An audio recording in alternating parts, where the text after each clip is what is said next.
Hi, beautiful people. Good morning from Dhaka, Bangladesh. Today I'm doing the three reviews for you back to back.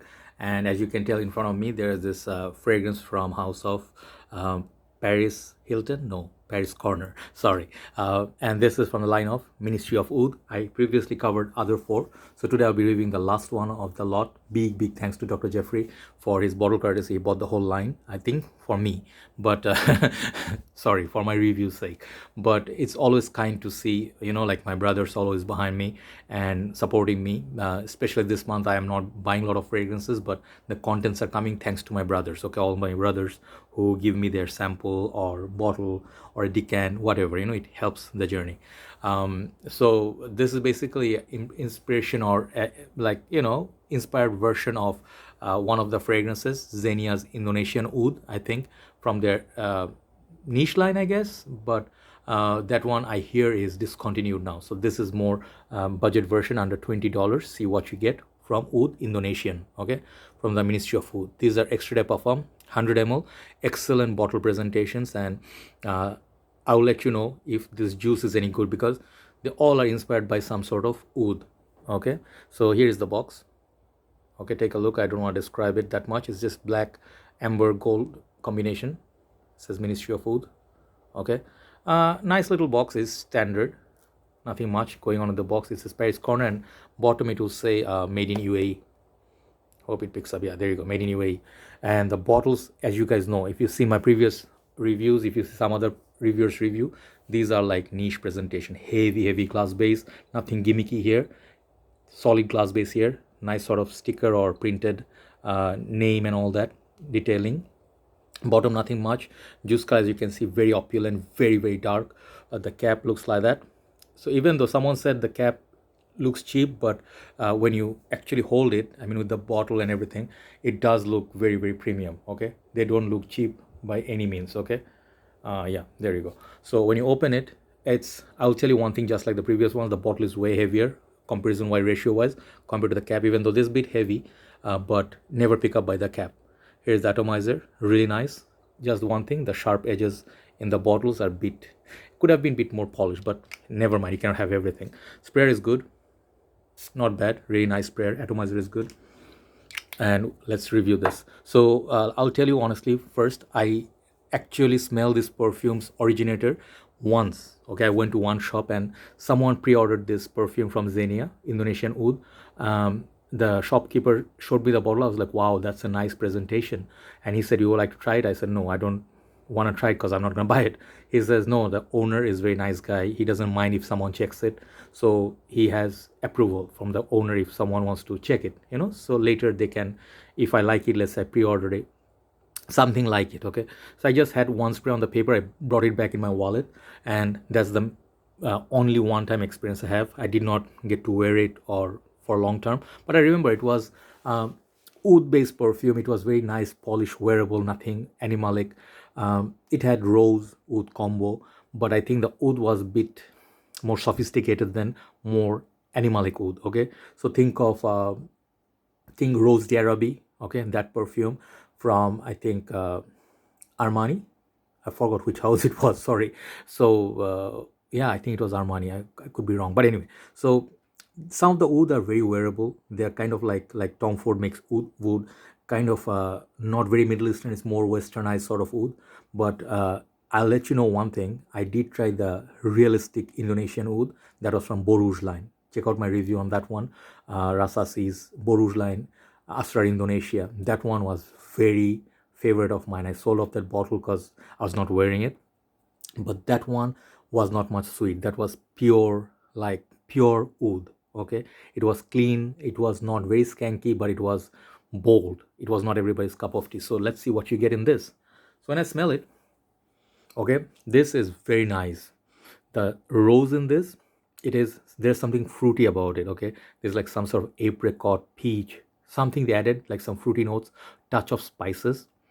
It does remind me of Mancera's Black to Black. I'll just show you. Sorry, I'm getting up. You can hear my bones cracking.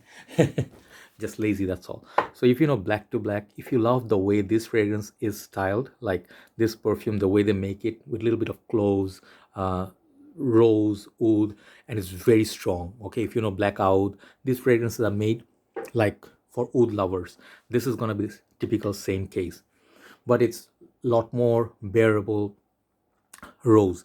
There is a bergamot note, which reminds me kind of like Cartier Declaration D'un Soir. I get similar to many fragrances, okay? It's like not very unique, but it's a good thing because this is one of those that you do not hate that much. But I can tell you one thing, like just showing you the juice color like this kind of fragrances usually are never safe because I'm in the game for some time. I can appreciate some oud, but rose is not my cup of tea. I do not give 10 out of 10 to most of the rose fragrances. Someone asked me that day, like, don't you like Portrait of a Lady or what's the other one? Some of the rose fragrances, I think more than words urge of, I gave them like okay mark. I gave like 8, 9, but not a perfection, perhaps, because when it comes to wearability factor, you have to be able to wear it regularly. If you just wear it once a year, it's not a fragrance that you love that much. Okay, let's be honest. So this one, it has not the jammy rose, but it has the freshness of bergamot, some fruity, some spicy, and say some cardamom perhaps. There's something coming in, which reminds me of oud wood. Okay, if you love that Tom Ford, you're gonna like this as well. So it's a very, very beautiful fragrance for people who love oud and rose combo. Those are the two notes. They are prominent in this one. I think recently one of my brothers, Shogun Bhai, he bought this. I don't know how much he likes it, but I will tell you the comparison I cannot do because it was long time back, 3-4 years back. The original I smelled. I don't know how close is that. I mean this to that, but this is a pretty damn strong release. And in the whole line, I have the other 4 today.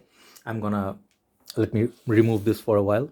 Let me put the other brothers side by side and I'll rank them today. Okay, I'll tell you which ones are what. Okay, once again, if in case you missed those videos. Okay, so these are the 5. Okay, let's keep Indonesia in the middle and then Amber Oud. Okay, here are the other ones. Okay, this is Oud Royal, this is Oud Satin. Okay, Oud Royal is Royal Oud, Creed's Royal Oud's clone, which is just behind it. Then Oud Satin is Oud Satin Mood clone by MFK.